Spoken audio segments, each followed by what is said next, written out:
Welcome to Proclaim, a presentation of the Catholic Diocese of Alexandria. Join us as we journey together through the Scriptures revealed to us by God.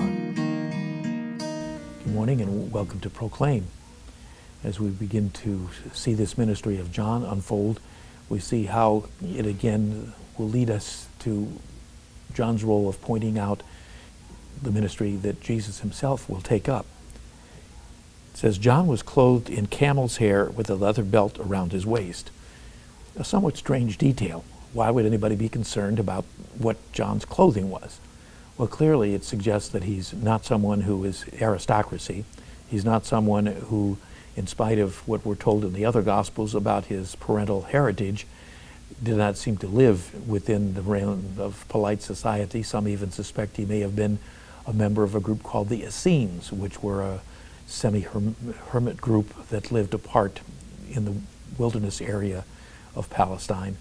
But it also is clearly something the author wants us to understand, because that was described as the clothing of Elijah.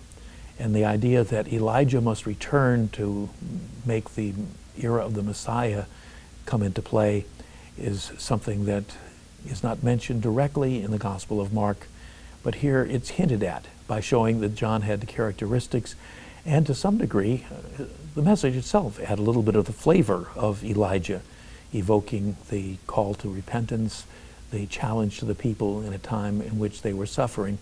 And so with a bare hint, the author is using a very subtle artistry, perhaps giving us some indication of the talent of this author, who may not be greatly skilled in Greek, but he certainly was skilled in imagination. This program was brought to you by Antoon Enterprises.